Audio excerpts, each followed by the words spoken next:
स्वागत है आप सभी का जीएस मैग्नेट के इस यूट्यूब प्लेटफॉर्म पे।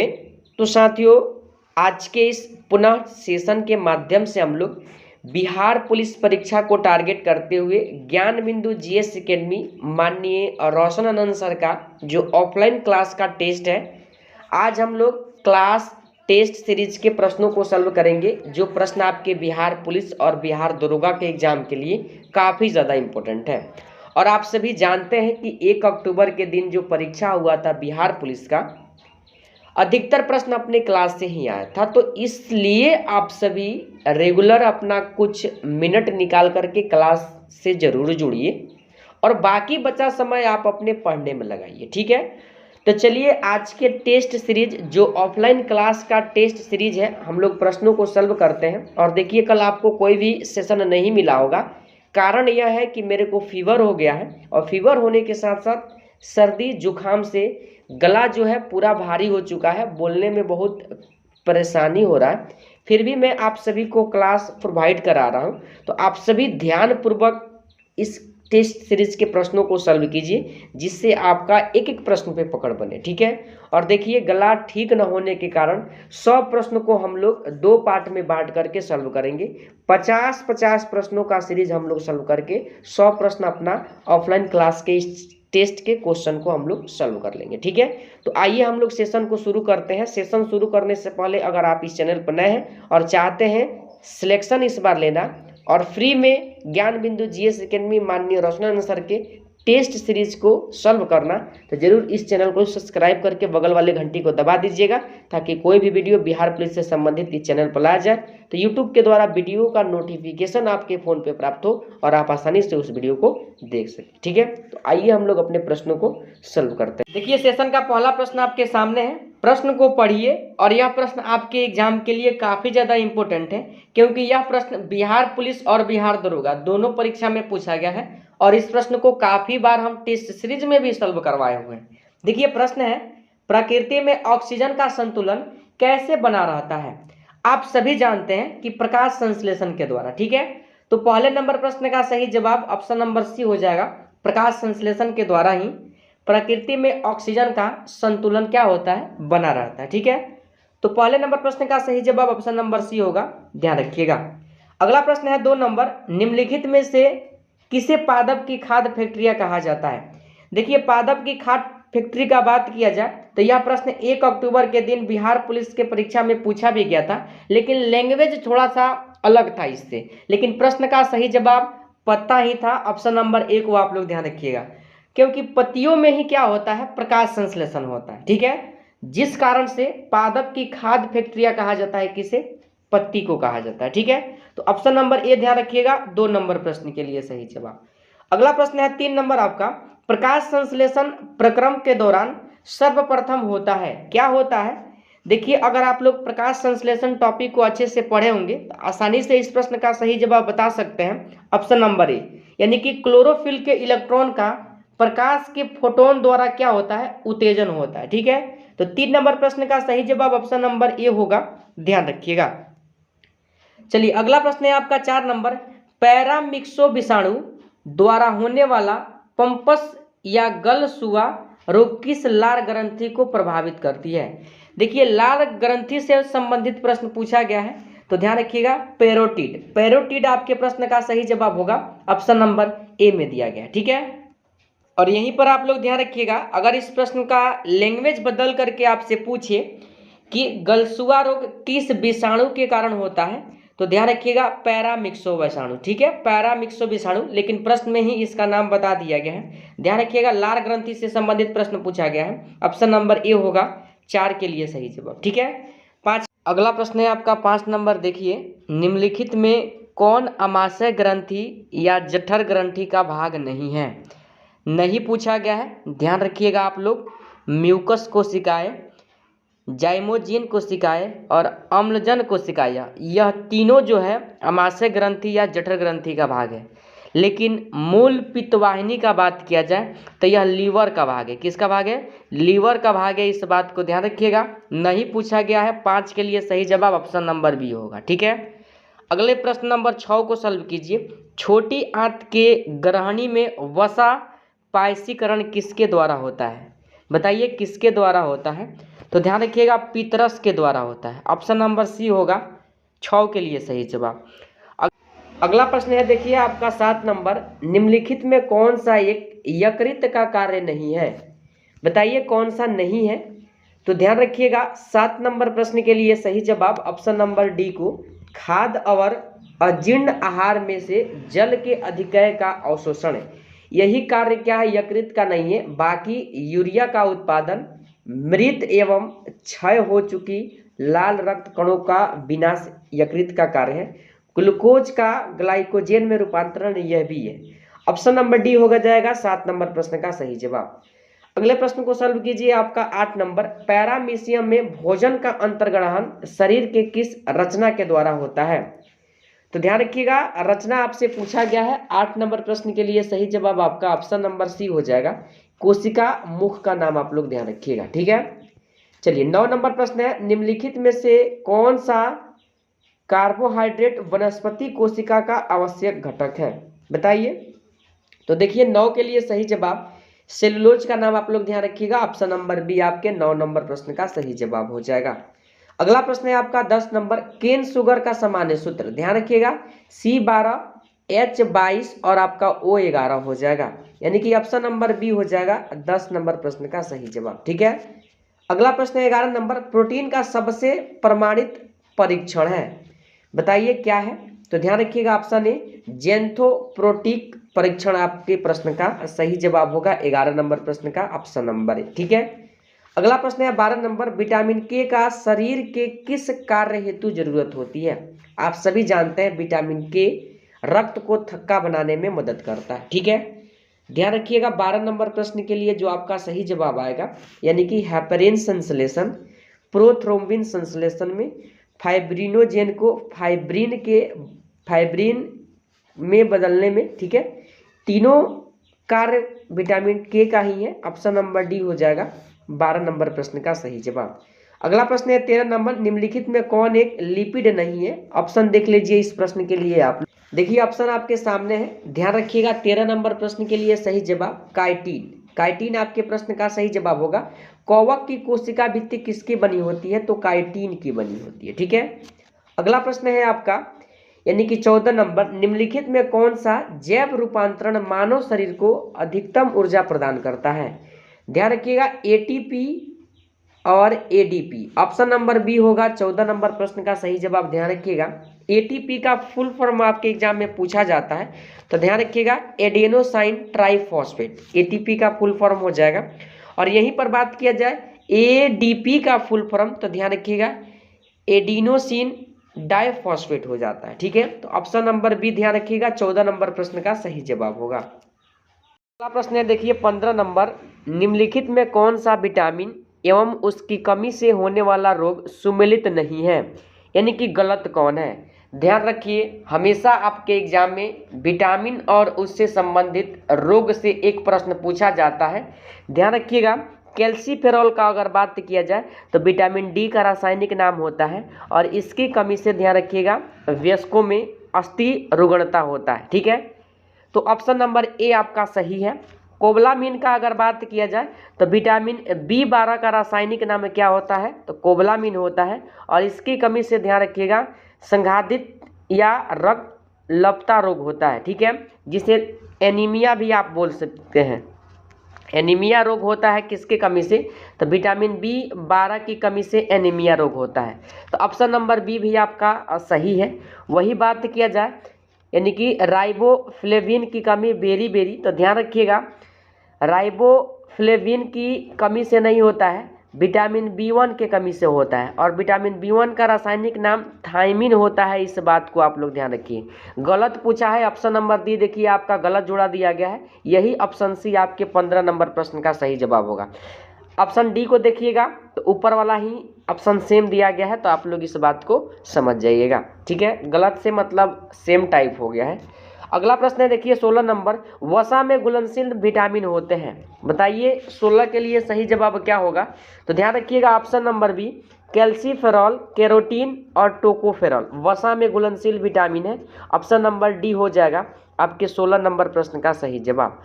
अगला प्रश्न है 17 नंबर, अनोक्सी या वायवीय श्वसन में ग्लूकोज के अपूर्ण विघटन के फलस्वरूप क्या बनता है?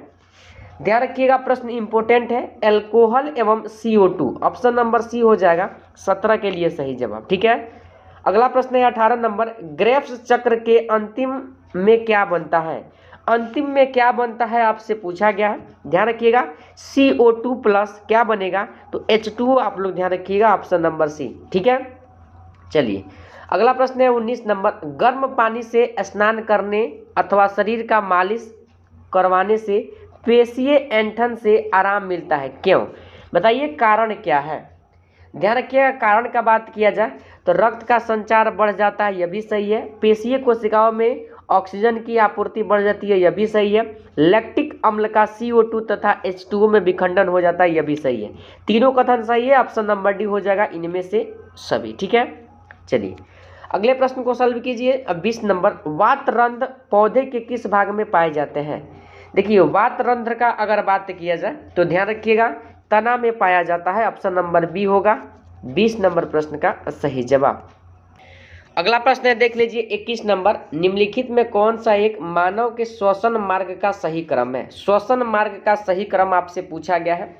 तो आप सभी लोग जानते हैं कि नासिका छिद्र के माध्यम से ऑक्सीजन को ग्रहण किया जाता है और यह ग्रासनी में पहुंचता है, ग्रासनी से लैंगर यानी कि लैंग्रिस में पहुंचता है, उसके बाद ट्रैकिया यानी कि फेफड़ा में पहुंचता है। ठीक है, ध्यान रखिएगा ऑप्शन नंबर यानी कि ये हो जाएगा 21 नंबर प्रश्न का सही जवाब। ठीक है, चलिए अगला प्रश्न क्या है देखिए 22 नंबर, मानव शरीर में स्थित कौन सी रचना वृक्ष गुहा को उदर गुहा से अलग करती है? बताइए 22 नंबर प्रश्न का सही जवाब क्या होगा? तो ध्यान रखिएगा डायाफ्रामगम, डायाफ्रामगम ऑप्शन नंबर बी हो जाएगा 22 नंबर प्रश्न का सही जवाब। ठीक है, अगला प्रश्न काफ़ी ज़्यादा इंपॉर्टेंट है, हृदय खांच पाया जाता है। ठीक है, बताइए किस में पाया जाता है? तो ऑप्शन देख लीजिए, ऑप्शन आपके सामने है देखिए, और आपके इस प्रश्न का सही जवाब बाएं फेफड़ा में, बाएं फेफड़ा में ऑप्शन नंबर बी हो जाएगा 23 नंबर प्रश्न का सही जवाब। अगला प्रश्न है 24 नंबर, मानव शरीर में लौह पुंज किस में है? लौह पुंज किस में है? लोहा किस में पाया जाता है? तो आप सभी जानते हैं रक्त में पाया जाता है, ऑप्शन नंबर ए होगा 24 नंबर प्रश्न का सही जवाब। अगला प्रश्न देखिए, फिजिक्स में सॉल्व हम करवाए हुए भी हैं, यदि किसी पृथ्वी का द्रव्यमान m पृथ्वी पर रखी वस्तु का द्रव्यमान यानी कि m, उसके बीच के दूरी r तथा गुरुत्वाकर्षण नियतांक g हो तो इसके बीच गुरुत्वाकर्षण बल का फॉर्मूला आपसे पूछा गया है। तो ध्यान रखिएगा इस प्रश्न का सही जवाब F बराबर क्या होता है, G बटा M, बड़ा M यानी कि पृथ्वी का द्रव्यमान। ठीक है, और स्मॉल m बटा क्या हो जाएगा r²। ऑप्शन नंबर बी को ध्यान रखिएगा, गुरुत्वाकर्षण बल का फॉर्मूला हो जाएगा। चलिए अगला प्रश्न है देखिए 26 नंबर, गुरुत्वाकर्षण के नियतांक g का मान बताइए। तो देखिए जी का मान का बात किया जाए सभी ग्रहों पर समान रहता है। ठीक है, ऑप्शन नंबर ए हो जाएगा 26 नंबर प्रश्न का सही जवाब। अगला प्रश्न है 27 नंबर, किसी वस्तु का भार उस समय न्यूनतम होता है जब उसे रखा जाता है। देखिए न्यूनतम का बात किया जाए, अधिकतम का बात किया जाए, काफ़ी बार हम इस प्रश्न को डिस्कस किए हुए हैं। और ध्यान रखिएगा पृथ्वी के केंद्र पर क्या होता है, तो ध्यान रखिएगा न्यूनतम होता है। ठीक है, चलिए अगला प्रश्न देखिए यहाँ पर 28 नंबर, लोटनिक, स्थैतिक तथा सर्पी घर्षण के कारण बलों को व्यवस्थित किया जाए तो सही व्याख्या होगी। सही व्याख्या क्या होगी? तो ध्यान रखिएगा ऑप्शन नंबर डी को आप लोग ध्यान रखिएगा, यानी कि 28 नंबर प्रश्न का सही जवाब ऑप्शन नंबर डी नहीं सॉरी स्थैतिक, सर्पी और लोटनिक हो जाएगा। ऑप्शन नंबर सी आप लोग ध्यान रखिएगा।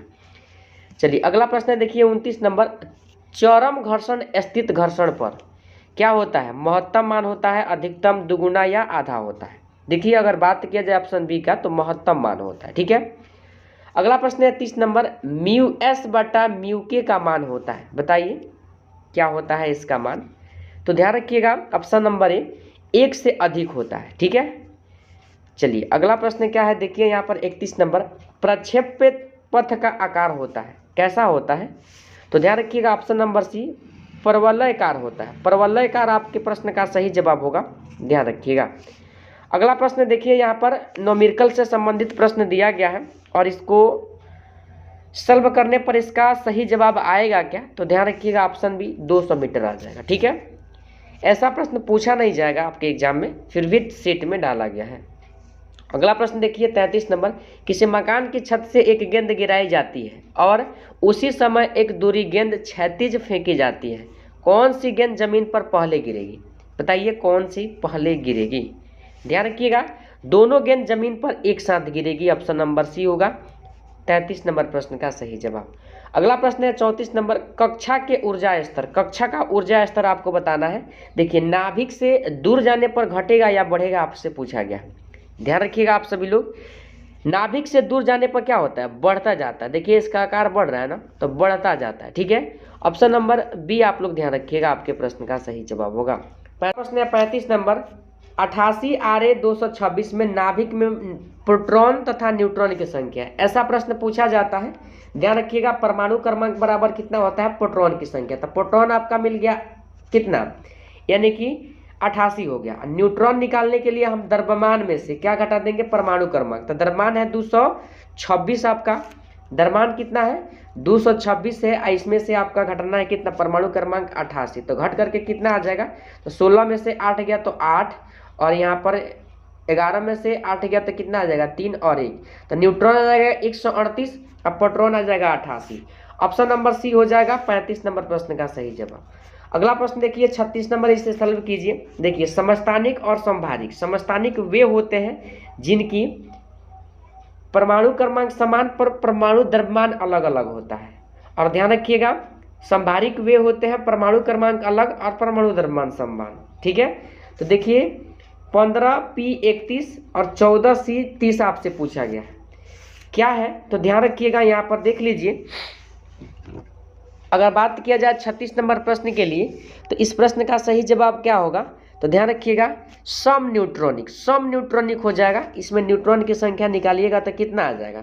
तो ध्यान रखिएगा, यानी कि 6 और 1 16 आ जाएगा, और इसमें भी निकालिएगा तो कितना आ जाएगा? 16 आ जाएगा। न्यूट्रॉन की संख्या समान है, तो ध्यान रखिएगा सम न्यूट्रॉनिक हो जाएगा। 37 नंबर प्रश्न है, सब सेलों में इलेक्ट्रॉन का क्रमिक प्रवेश किस सिद्धांत नियम के अनुसार होता है? बताइए किसके नियम के अनुसार होता है? तो ध्यान रखिएगा ऑप्शन नंबर डी, अफबाउ के सिद्धांत। अफबाउ के सिद्धांत आप लोग ध्यान रखिएगा। अगला प्रश्न है 38 नंबर, रासायनिक अभिक्रिया के प्रारंभ होने के बाद समय के साथ क्या होता है? तो ध्यान रखिएगा आप लोग, यानी कि अभिकारकों का सांद्रण घटता जाता है, उत्पाद का सांद्रण बढ़ते जाता है, अभिक्रिया का वेग घटते जाता है। तीनों सही है, ऑप्शन नंबर डी आपके प्रश्न का सही जवाब होगा। 39 नंबर प्रश्न है, जैविक उत्प्रेरक किसे कहते हैं? जैविक उत्प्रेरक किसे कहा जाता है? तो ध्यान रखिएगा 39 के लिए सही जवाब ऑप्शन सी, एंजाइम आपके प्रश्न का सही जवाब होगा। अगला प्रश्न है 40 नंबर, निम्न में से किसे हाइड्रोजन बंधन उपस्थित होता है?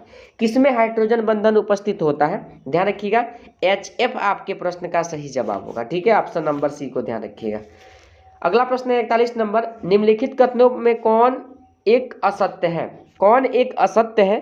तो ध्यान रखिएगा, यानी कि ऑक्सीकरण अवकरण अभिक्रिया में परमाणु के संयोजी इलेक्ट्रॉन भाग लेते हैं, यही कथन क्या है? गलत है। बाकी A, C और D आपका कथन सही दिया गया है। अगला प्रश्न है, देखिए यहाँ पर K2MnO4 में मैग्नीशियम की यानी कि उपचयन अवस्था यानी कि ऑक्सीडेशन स्टेट कितनी है?